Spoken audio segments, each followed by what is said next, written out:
Hi students. तो आज हम लेकर रहे हैं इलेक्ट्रोस्टैटिक्स का लेक्चर नंबर 6। लेक्चर नंबर 6 में पढ़ेंगे हम इलेक्ट्रिक फील्ड के बारे में। तो करते हैं lecture start. My name is Manoj Jangid and this is your cute सा चैनल स्टूडेंट वाला। लेक्चर स्टार्ट करेंगे उससे पहले देखते हैं हमने कि क्या पढ़ लिया, हमने कहां पर और क्या क्या पढ़ लिया। हमने कूलाम के नियम के बारे में पढ़ लिया, लॉ ऑफ सुपरपोजिशन पढ़ लिया, लॉ ऑफ कन्वर्जेशन पढ़ लिया एंड लॉ ऑफ क्वांटाइजेशन पढ़ लिया। इतनी सारी चीज पढ़ने के बाद में आज हम देखते हैं इलेक्ट्रिक फील्ड। क्या देखेंगे? इलेक्ट्रिक फील्ड के बारे में देखते हैं। आज इलेक्ट्रिक फील्ड से हमें यह पता चलेगा किस प्रकार कूलाम के नियम में दो चार्ज एक दूसरे को रिपेल एंड अट्रैक्ट कर रहे थे, जिसको क्या बोला जाता है? विद्युत क्षेत्र। क्या पढ़ेंगे आज? विद्युत क्षेत्र के बारे में पढ़ेंगे। तो ये क्या है? हमारे पास एक पॉइंट चार्ज प्लस क्यू है। प्लस क्यू पॉइंट चार्ज से मैंने यहाँ पर कोई तेज चार्ज क्यू नॉट रख लिया। कैसा चार्ज है? चूहे जैसा चार्ज है। टेस्ट चार्ज क्यू नॉट रखा। क्या बोला जाता है इसको? टेस्ट चार्ज बोला जाएगा। परीक्षण आवेश क्या बोला जाएगा? परीक्षण आवेश बोला जाएगा इसको। परीक्षण आवेश। अब ये देखो, ये पॉजिटिव चार्ज, ये भी कैसा चार्ज होता है?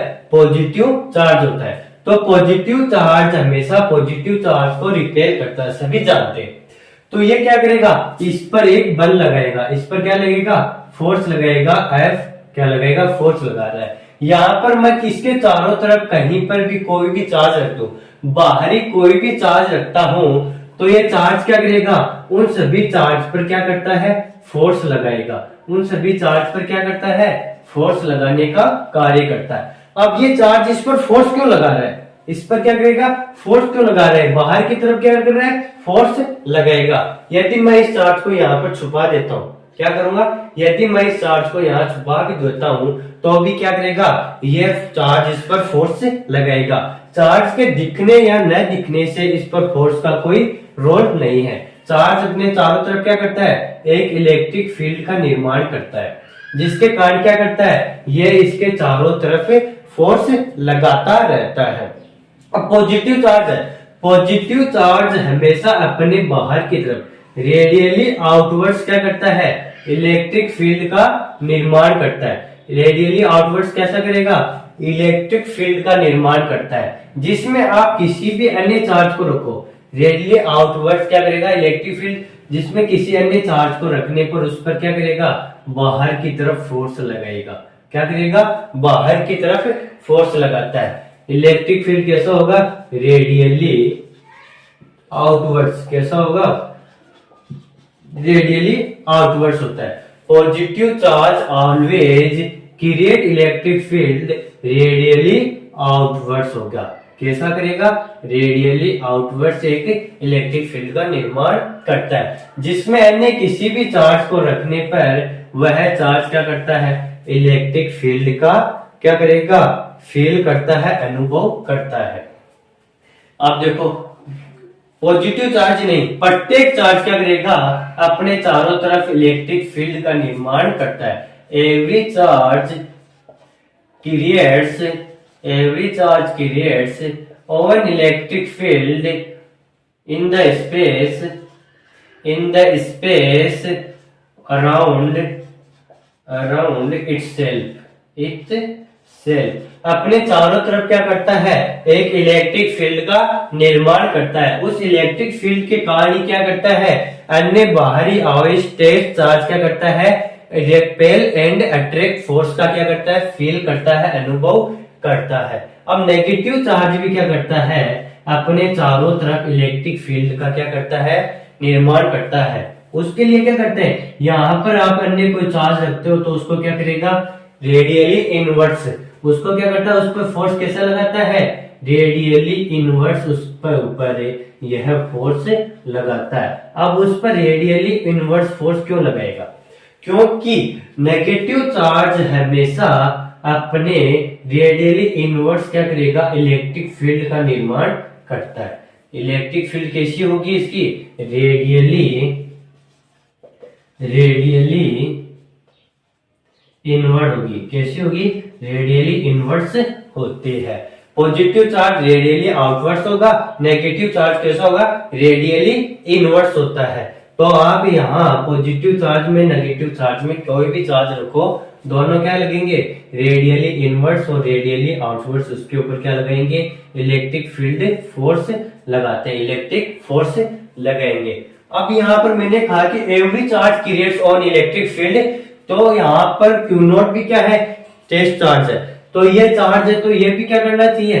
अपना इलेक्ट्रिक फील्ड का निर्माण करना चाहिए। लेकिन ऐसा नहीं है, क्योंकि क्यू नॉट क्या है? एक टेस्ट चार्ज है, और टेस्ट चार्ज है तो ये बहुत छोटा है, वेरी वेरी स्मॉल। कैसा है? बहुत छोटा टेस्ट चार्ज है, जिसका अपना कोई इलेक्ट्रिक फील्ड नहीं है। Doesn't create oven electric field. क्या करेगा? अपना कोई भी इलेक्ट्रिक फील्ड का निर्माण नहीं करता। ई वेक्टर क्या है? यहाँ पर इलेक्ट्रिक फील्ड है। आगे कहीं पर भी ई वेक्टर लिखता हूं तो उसका मतलब होगा ये इलेक्ट्रिक फील्ड ही होगी। इसके अंदर क्या होता है? टेस्ट चार्ज होता है, और टेस्ट चार्ज बहुत छोटा होगा। टेस्ट चार्ज कैसा होगा? बहुत छोटा होगा, और अपने चारों तरफ क्या करेगा? किसी भी प्रकार की इलेक्ट्रिक फील्ड का निर्माण नहीं करता है। अब इसके अंदर हमने देखा कि पॉजिटिव और नेगेटिव चार्ज होते हैं, वो क्या करते हैं? अपने चारों तरफ इलेक्ट्रिक फील्ड का निर्माण करते हैं। यह इलेक्ट्रिक फील्ड क्या होती है? कहां पर जीरो होगी? यह होगी आर का मान जब इंफिनिटी होगा। अनंत पर जाकर क्या होती है? यह इलेक्ट्रिक फील्ड क्या होती है? न्यूनतम या फिर जीरो होती है। जैसे जैसे दूर जाते हैं, जैसे जैसे चार्ज से दूर जाएंगे, वैसे वैसे क्या होगा? इलेक्ट्रिक फील्ड का मान क्या होता जाएगा? कम होता जाएगा। तो इतना आप सभी क्या करो? नोट करो, याद रखना है। पॉजिटिव चार्ज क्या होता है? Radially inverse. इलेक्ट्रिक फील्ड कैसी होगी? Away from. इलेक्ट्रिक फील्ड होती है अवे फ्रॉम प्लस क्यों? चार्ज। इसके लिए कैसी होगी इलेक्ट्रिक फील्ड? Away from. कैसी होगी? नेगेटिव चार्ज के लिए टुवर्ड्स द चार्ज होगी, टुवर्ड्स द चार्ज। ये तो नेगेटिव चार्ज के लिए हो गई, और ये कैसे हो गई?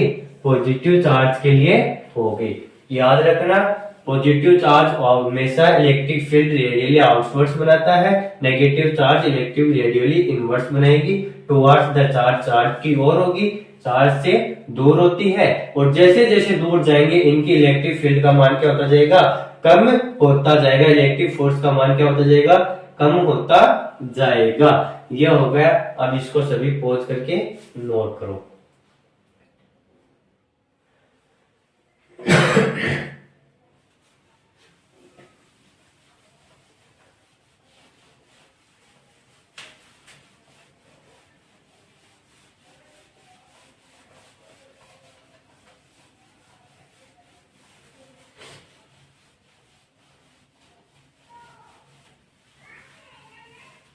अब इसके अंदर देखो, आप देखेंगे intensity of electric field.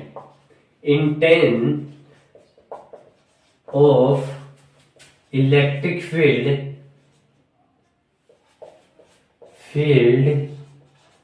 Due to a charge at distance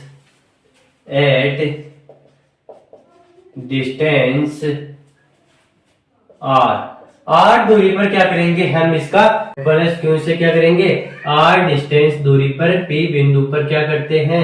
एक पॉइंट चार्ज क्यू नॉट रखते हैं। क्या करेंगे? अब देखो, किसी भी चार्ज पर आपको इलेक्ट्रिक फील्ड ज्ञात करनी है, इंटेंसिटी ऑफ इलेक्ट्रिक फील्ड ज्ञात करनी है, तो क्या करेंगे?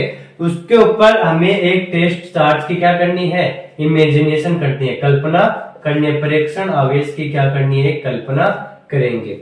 उस पर कल्पना करने के बाद में उस चार्ज पर क्या करेंगे? फोर्स ज्ञात करेंगे कि उस पर किस दिशा में फोर्स लगेगी और कहां पर कितनी फोर्स लग रही है।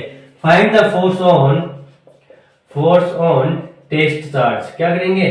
टेस्ट चार्ज पर क्या करते हैं? फोर्स ज्ञात करेंगे, और उस फोर्स चार्ज को क्या करेंगे? उस चार्ज से ही क्या कर देंगे? डिवाइड कर देंगे।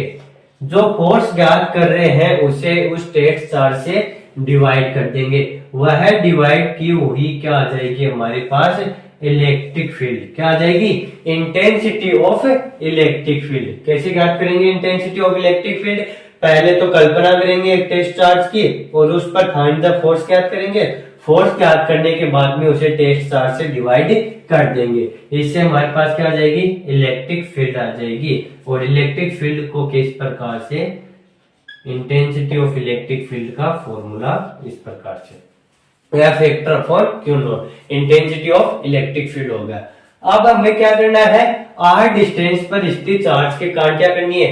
चार्ज पर क्या करनी है? इंटेंसिटी ऑफ इलेक्ट्रिक फील्ड ज्ञात करनी है, प्लस क्यों? चार्ज के कारण। तो हमें पता है इसके ऊपर आपने चार्ज की कल्पना की और इस पर कूलॉम के नियम पर से इस पर क्या करेंगे? फोर्स ज्ञात करेंगे। फोर्स क्या करेंगे? k q1 q2 upon r square, q1 q2 k q1 q2 upon r square. क्या लग गया? हमारे पास ये फोर्स आ गई। और टेस्ट चार्ज कितना है हमारे पास? टेस्ट चार्ज है क्यू नोट है। टेस्ट चार्ज आ गया हमारे पास क्यू नोट। तो इंटेंसिटी ऑफ इलेक्ट्रिक फील्ड ज्ञात करने के लिए बोला था आपको, फोर्स से क्या कर देंगे? उसको फोर्स को टेस्ट चार्ज से डिवाइड कर देते हैं। फोर्स को क्या कर देंगे? टेस्ट चार्ज से डिवाइड करेंगे। तो टेस्ट चार्ज क्यू नोट से क्या हो जाएगा? Cancel out. तो यहाँ पर आ जाएगा इलेक्ट्रिक फील्ड ई बराबर k Q upon are square. क्या आ जाएगा? के क्यू अपॉन आर स्क्वायर आ जाएगा। ये हो गई आपकी intensity of electric field due to a charge. एक चार्ज के कारण यहाँ पर इलेक्ट्रिक फील्ड हो गई के क्यू अपॉन आर स्क्वायर। अब देखो ये क्या है? इलेक्ट्रिक फील्ड है directly proportional 1 upon are square के समानुपाती है। 1 अपॉन आर स्क्वायर के समानुपाती है। तो ये क्या होगा? इसका ग्राफ ऐसा प्राप्त होगा। में कैसा प्राप्त होगा? अनंत की तरफ जाके क्या हो जाएगी?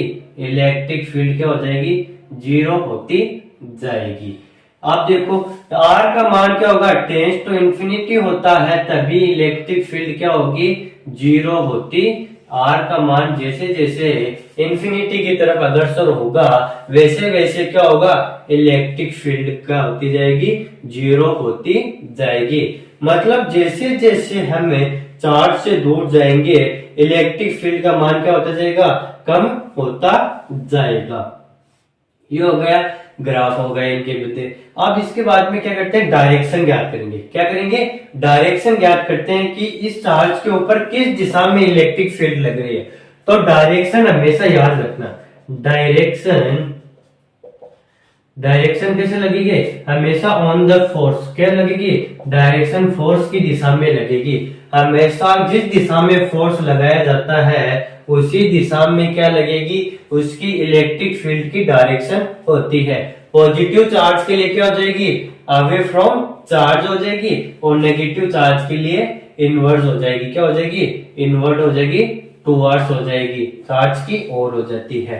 पॉजिटिव चार्ज उसको रिपेल करेगा, बाहर की तरफ फोर्स हो जाती है। इसके बाद में आएगा उसका यूनिट। क्या आएगी? उसकी मात्रा। मात्रक क्या आ जाएगी? मात्रक। तो इसका मात्रक ज्ञात करेंगे F अपॉन क्यू नॉट से। तो F का मात्रक होता है न्यूटन पर कूलॉम। इसका क्यू नॉट का क्या हो जाएगा? कूलॉम। तो मात्रक हो गया न्यूटन पर कूलॉम। इसके बाद में आ जाएगी डायमेंशनल फॉर्म ज्ञात करते हैं। इसके बाद में क्या करेंगे? डायमेंशनल फॉर्म न्यूटन की होती है m1 l1 t-2 और कूलॉम की होती है a1 t1, जो आगे जाकर के हो जाएगा m1 l1 t-3 a-1। Dimension form of intensity of electric field कितनी हो जाएगी? m1 l1 t-3 a-1। ये हो जाएगी इसकी डायमेंशनल फॉर्म हो जाएगी। दिशा किसी होगी? फोर्स की दिशा में होगी। मात्रक क्या हो जाएगा? न्यूटन पर कूलॉम हो जाएगी। विमा हो जाएगी m1 l1 t-3 a-1 हो जाएगी। ठीक है, ये हो गया चार्ज के कारण k अपॉन r स्क्वायर। इतना हो गया।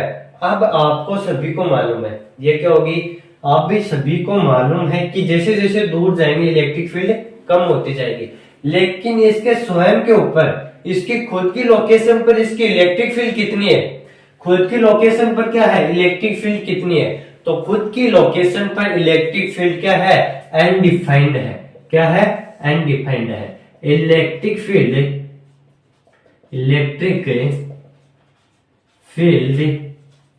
Due to a charge a charge at its own location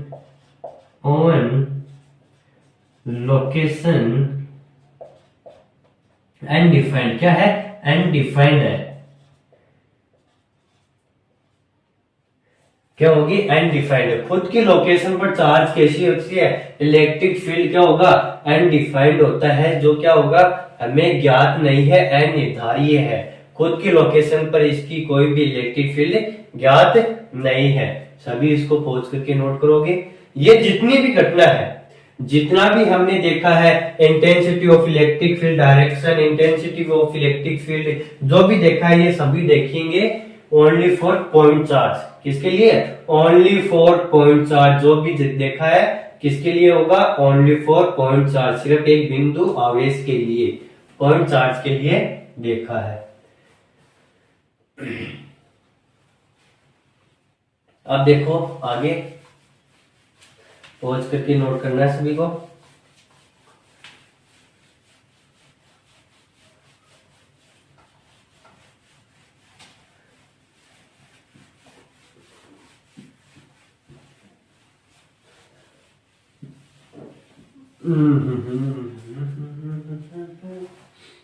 unit vector, उसके बाद में क्या आएगा, unit vector, sorry unit vector नहीं, वेक्टर फॉर्म। इसके बाद में आएगी vector form of intensity of electric field. Electric field की क्या करनी है, वेक्टर फॉर्म ज्ञात करनी है। तो वेक्टर फॉर्म ज्ञात करने के लिए आपके पास क्या होना चाहिए, मैग्नीट्यूड होगा एक तो, और एक क्या होगा, वेक्टर फॉर्म होगा। तो मैग्नीट्यूड तो हो जाएगा परिणाम, और वेक्टर फॉर्म होती है यूनिट वेक्टर आर के equal to r vector upon r का मैग्नीट्यूड। ये होता है आपका यूनिट वेक्टर, और मैग्नीट्यूड हो जाएगा ये आर का मैग्नीट्यूड, जिसका परिणाम बोला जाता है, न्यूमेरिकल वैल्यू बोली जाती होगी। अब आपको इस पॉइंट के चार्ज के कारण, प्लस क्यू पॉइंट चार्ज के कारण आर डिस्टेंस दूरी पर क्यू नोट चार्ज रखा हुआ है, इसका क्या करना है, इलेक्ट्रिक फील्ड ज्ञात करनी है। क्या करनी है, इलेक्ट्रिक फील्ड ज्ञात करनी है। तो इलेक्ट्रिक फील्ड ज्ञात करेंगे तो इसके लिए हमें इसकी दिशा में, फोर्स की दिशा में क्या करना होगा, यूनिट वेक्टर ज्ञात करना होगा, और वो यूनिट वेक्टर होगा आर वेक्टर अपॉन, क्या होगा, आर वेक्टर अपॉन आर का मैग्नीट्यूड। ये हो जाएगा इसकी दिशा में यूनिट वेक्टर, ये हो गया इसका मैग्नीट्यूड हो गया। तो हमें मालूम है intensity of electric field due to a charge is equal to कितना हो जाएगा, के क्यू अपॉन आर स्क्वायर होता है।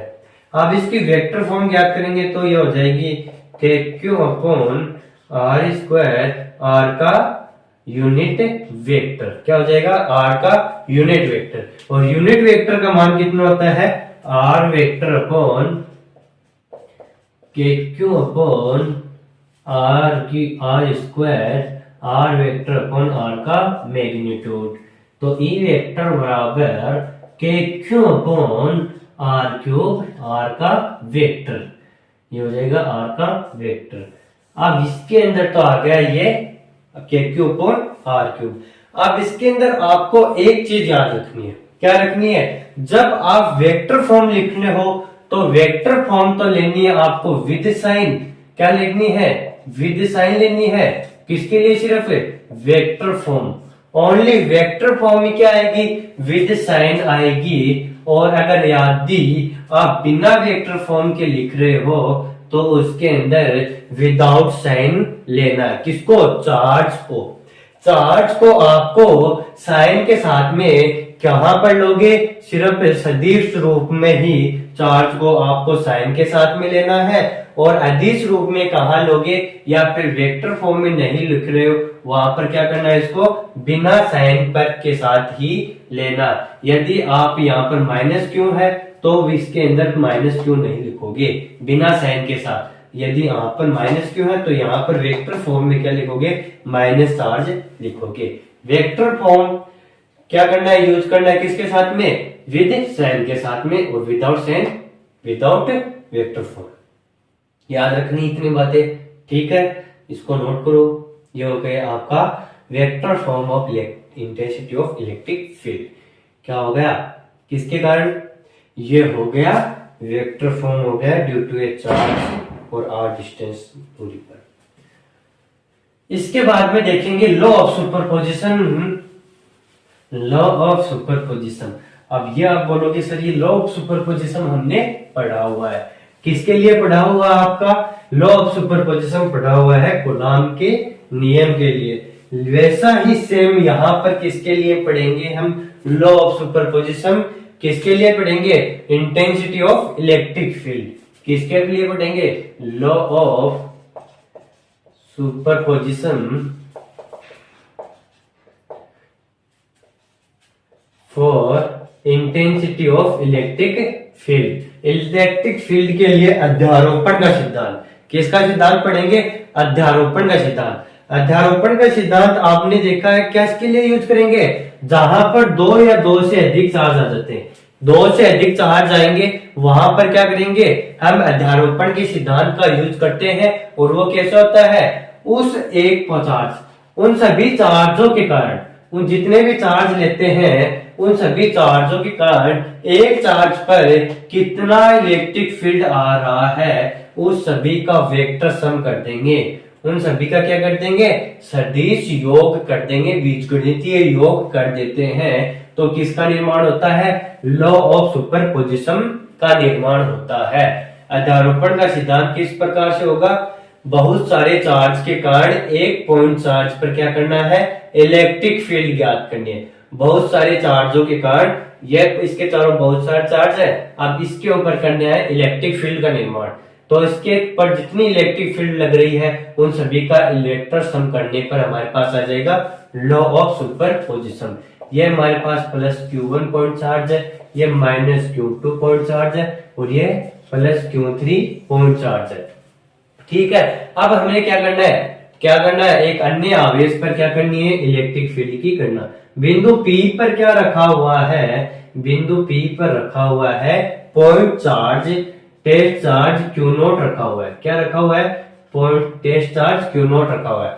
अब टेस्ट चार्ज पॉजिटिव होता है तो ये इसको क्या करेगा, इस पर फोर्स लगाएगा तो रिपेल करेगा, ये F ड्यू टू 1, ये इसको अट्रैक्ट करेगा F ड्यू टू 2, ये इसको क्या करेगा, रिपेल करेगा F ड्यू टू 3 हो जाएगी। इस पे हो गया फोर्स, इसके सभी की डिस्टेंस क्या हो गई, अलग अलग होती है, ये डिस्टेंस अलग अलग हो गई, R1 R2 और R3। ये इसके कारण फोर्स लगेगा F3, इस पर F1 और इस पर F2 लगेगा।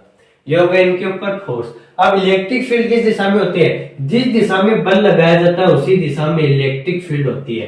तो इसकी इस दिशा में इलेक्ट्रिक फील्ड है तो electric field due to 1, electric field due to 3, electric field due to 2 charge.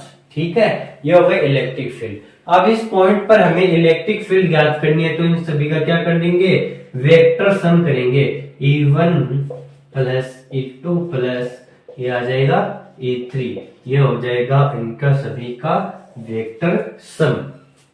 हमें मालूम है ये क्या हो जाएगा, KQ अपॉन R1 का square RK plus KQ upon R2 का स्क्वायर प्लस R2 के प्लस KQ अपॉन R3 का स्क्वायर R3 के।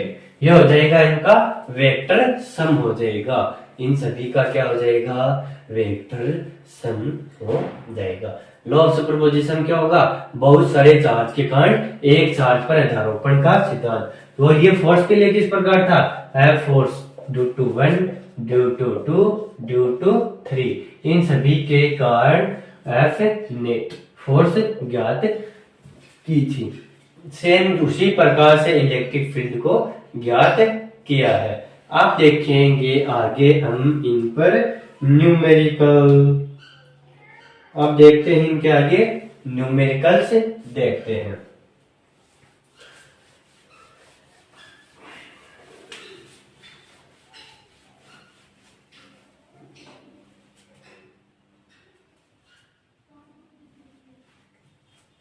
न्यूमेरिकल में पहला देखो, पहला ये हमारे पास क्या है, एक माइक्रो कूलॉम का क्या है, चार्ज है, और ये कितना है -2 माइक्रो कूलम का चार्ज है। ठीक है,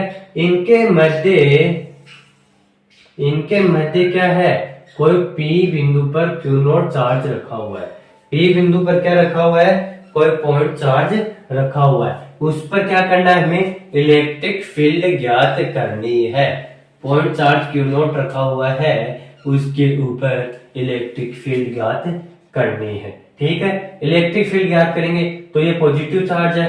ठीक है, अब ये पॉजिटिव इसको क्या करेगा, रिपेल करेगा F1 किसके कारण, F1 फोर्स के कारण। ये किसका करेगा, ये इसको क्या करेगा बताओ, रिपेल करेगा या अट्रैक्ट करेगा, अट्रैक्ट करेगा। क्या करेगा, अट्रैक्ट करेगा इसको, इसी फोर्स से F2 फोर्स से इसको अट्रैक्ट करेगा।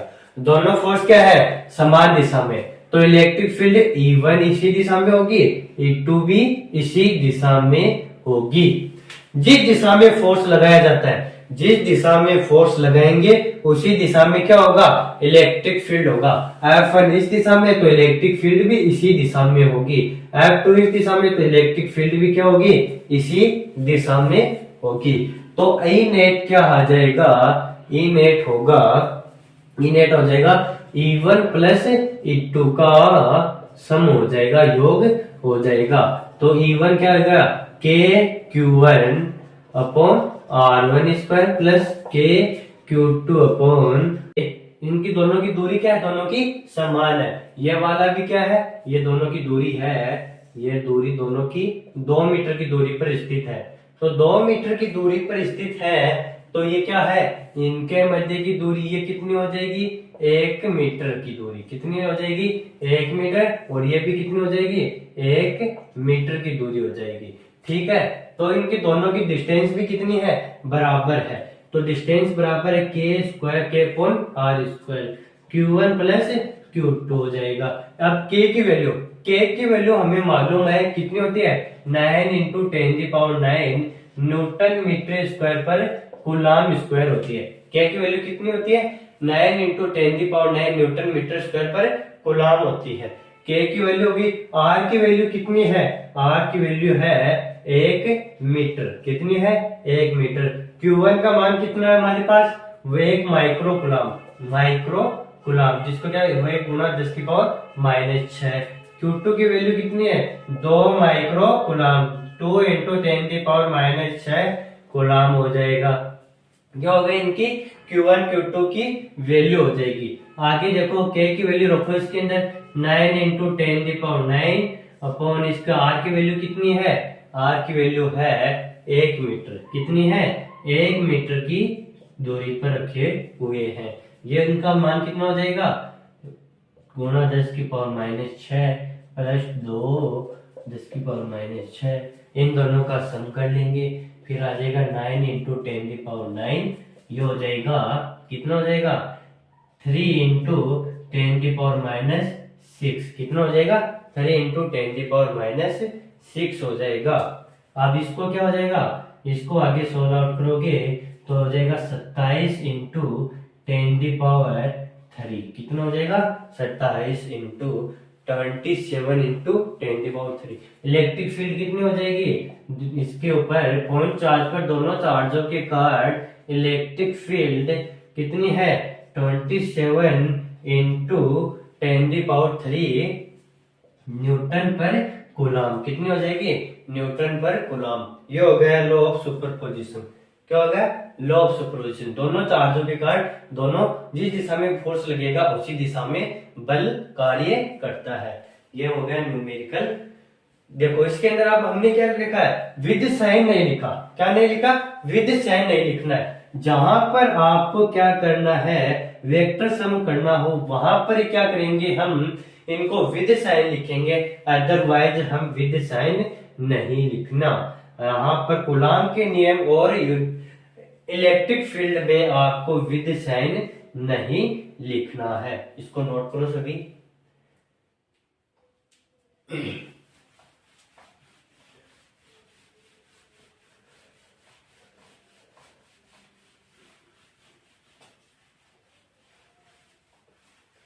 इसके बाद में आएगा इसके बाद में पॉलीगन टाइप क्वेश्चन, जिस प्रकार से कूलाम के नियम में किए थे उसी प्रकार से यहाँ पर करेंगे। ये प्लस क्यों चार्ज है, ये माइनस क्यों चार्ज है। अब क्या करना है, ये ए और ये बी और ये क्या है सी, सी पॉइंट पर हमें इलेक्ट्रिक फील्ड ज्ञात करनी है। तो यहाँ पर क्या है, टेस्ट चार्ज क्यू नॉट रखा हुआ है, तो क्या होगा, ये इसको रिपेल करेगा। दोनों की मध्य की दूरी समान है, ए डिस्टेंस पर सभी रखे हुए हैं। कौन कितना होगा 60 डिग्री। इसको ये क्या करेगा, रिपेल करेगा। ये नेगेटिव है और ये इसको क्या करेगा, इसको क्या करेगा, अट्रैक्ट करेगा, इस दिशा में अट्रैक्ट करेगा। इसको लगेगा F3 लगाएगा, एफ बी मान लो, क्या लगेगा F B due to B, ये ड्यू टू ए। अब इन दोनों के मध्य ये कोण कितना हो गया 120 डिग्री, कितना हो गया 120 डिग्री, ये इनके मध्य कोण हो गया। तो इसके ऊपर क्या लगेंगे, लॉ ऑफ सुपरपोजिशन। जिस दिशा में फोर्स होता है उसी दिशा में क्या होगी, इलेक्ट्रिक फील्ड। जिस दिशा में फोर्स उसी दिशा में इलेक्ट्रिक फील्ड हो जाएगी। इसको मैं यहाँ पर बना रहा हूं, ये हो जाएगा इलेक्ट्रिक फील्ड इस दिशा में, और इस दिशा में क्या है, इस दिशा में ही है electric field due to B. तो इनके मध्य कोण कितना है 120, और इनका परिणामी होगा इस दिशा में ई नोट, क्या हो जाएगा ई नेट हो जाएगा इस दिशा में इनका परिणामी। तो ये परिणामी कितने डिग्री कोण पे हो जाएगा 60 डिग्री कोण पर कितना हो जाएगा इनका परिणामी है। ठीक है, अब हमें क्या ज्ञात करना है, ई नेट ज्ञात करना है। ई नेट ज्ञात करने से पहले ई ड्यू टू ए और ई ड्यू टू बी दोनों क्या होंगे, बराबर होंगे। क्या होगा, के क्यू अपॉन ए स्क्वायर, कितना होंगे के क्यू अपॉन ए स्क्वायर। इसके कारण फोर्स कितना होगा के क्यू अपॉन ए स्क्वायर, इसके कारण भी K Q upon A square होगा। फोर्स दोनों की बराबर है। परिणामी का सूत्र होता है ई नेट बराबर under root E1 square plus E2 square plus 2E1 E2 cos theta. Theta कौन सा है, कौन सा होगा, दोनों परिणामों के मध्य, दोनों परिणामियों के मध्य जो कोण बन रहा है उस कोण को लेना है, न कि परिणामी और इसके घटक के मध्य बन रहा है। दोनों घटकों के मध्य जो कोण बनेगा उसी को क्या लेना है, आपको कोण को लेना है। कितना है 120 डिग्री होता है। तो E1 क्या है, दोनों के विद्युत क्षेत्र की क्या है इंटेंसिटी बराबर है, तो बराबर है तो इसको मैंने मान लिया E मान लिया। तो E नेट बराबर हो जाएगा under root E square plus E square plus 2 का स्क्वायर कोस 120, और कोस 120 की वैल्यू होती है 1/2, कितनी होती है माइनस का 1/2 होगी। 2E square plus 2E square minus 1/2, तो ये हो जाएगा इससे 2 से 2 कैंसिल आउट -1। तो ई नेट कितना हो जाएगा, ई नेट हो जाएगा under root E square, E net equal to E आ जाएगा, क्या आ जाएगा ई, और ई का मान हमें मालूम है के क्यू अपॉन ए स्क्वायर। ई की वैल्यू कितनी है के क्यू अपॉन ए स्क्वायर। तो क्या हो जाएगा, दो चार्जों के कारण किसी अन्य तीसरे चार्ज पर क्या हो जाएगी इंटेंसिटी ऑफ इलेक्ट्रिक फील्ड के क्यू अपॉन ए स्क्वायर हो जाएगी। अब इसी प्रकार से क्या करते हैं, हम स्क्वायर के लिए भी ज्ञात करेंगे। इसी प्रकार किसके लिए करेंगे, स्क्वायर के लिए भी ज्ञात करते हैं। देखो स्क्वायर के लिए किस प्रकार से देखेंगे, स्क्वायर ले लिया, ये प्लस क्यों चार्ज, ये माइनस क्यों चार्ज, ये प्लस क्यों चार्ज, और इस पॉइंट पर क्या करना है, हमें इलेक्ट्रिक फील्ड की गणना करनी है। ठीक है, तो इलेक्ट्रिक फील्ड करेंगे, इस पर क्या है क्यू नॉट चार्ज है, तो ये क्या करेगा इसको अट्रैक्ट करेगा, क्या करेगा रिपेल करेगा, सॉरी इसको क्या करेगा इस दिशा में रिपेल करेगा F ड्यू टू ए, इसको ये इस दिशा में रिपेल F ड्यू टू किस दिशा में करेगा, इस दिशा में करेगा, तो F ड्यू टू सी, और ये इसको क्या करेगा अट्रैक्ट करेगा, क्या करेगा अट्रैक्ट करेगा। ये इनके मध्य की दूरी कितनी है ए, तो ये हो जाएगी √2a। ठीक है, या अभी इसको ये क्या करेगा अट्रैक्ट करेगा, किस फोर्स से करेगा F due to B force से इसको अट्रैक्ट करेगा। अब इनका परिणामी, आप क्या करेंगे परिणामी, इनका परिणामी इसको मैं यहां बढ़ाता हूं, क्या करेंगे ये F A हो गया, ये हो गया F सी हो गया और ये हो गया आपका एफ बी हो गया। अब इनके अंदर इलेक्ट्रिक फील्ड की दिशा किस प्रकार डायरेक्शन होगी, जिस दिशा में फोर्स लगाया जाता है उसी दिशा में क्या होगी, इनकी इलेक्ट्रिक फील्ड की डायरेक्शन होती है। अब इसके विपरीत क्या होगा, यहाँ पर क्या होगा, इनका परिणामी इलेक्ट्रिक फील्ड का परिणाम इधर होता है ई नेट। तो इनके मध्य, इन दोनों घटकों के मध्य कोण कितना है, 90 डिग्री। दोनों घटकों के मध्य 90 डिग्री है। तो क्या करो, ई नेट ई और ई सी दोनों क्या होंगे, बराबर कितना आएगा, के क्यू अपॉन ए स्क्वायर आएगा, के क्यू अपॉन ए स्क्वायर। इसी प्रकार से ई बी ज्ञात करेंगे तो K Q upon are square, R की वैल्यू कितनी है, अंडर रूट 2a का होल स्क्वायर, कितना हो जाएगा, के क्यू अपॉन 2a स्क्वायर हो जाएगा, कितना होगा, अंडर रूट 2a स्क्वायर हो गया। अब परिणामी ज्ञात करते हैं, ई और इसी का परिणामी, ई और इसी का परिणामी ई नेट बराबर आ जाएगा अंडर रूट E1 का स्क्वायर प्लस E2 का square plus 2E1 E2 cos theta. Theta की वैल्यू कितनी है हमारे पास, 90, तो कोस 90 की वैल्यू होती है 0। ये दोनों बराबर है, तो ई का स्क्वायर प्लस 2e स्क्वायर कोस 90, कोस 90 क्या होता है, 0 होता है, कैसा होगा, 0, तो ये क्या हो जाएगा, 0, तो आ जाएगा अंडर रूट 2e, ई कितना आ जाएगा, परिणामी का अंडर रूट 2e आ जाएगा। अब हमें मालूम है ई नेट कितना है, ई नेट इसके अपोजिट दिशा में, क्या है, अपोजिट दिशा में, और इन दोनों का परिणामी कितना है, अंडर रूट 2e का है, और इसका कितना है, के क्यू अपॉन 2a स्क्वायर है, तो ई कितना हो गया, अंडर रूट 2 के क्यू अपॉन a स्क्वायर, ठीक है, के क्यू अपॉन a स्क्वायर हो गया। अब हम परिणामी ज्ञात करेंगे ई नेट, तो ये क्या हो जाएगा, ई ए बी का परिणामी माइनस क्या आ जाएगा, ई बी का परिणामी ज्ञात कर लेंगे। तो ई ए बी का एसी का कितना है, अंडर रूट 2 के Q upon A square minus के क्यू अपॉन 2a स्क्वायर, दोनों में से के Q upon A square common ले लेंगे, रूट 2 माइनस 1/2, परिणामी कितना आ जाएगा, परिणामी आ जाएगा के Q upon A square under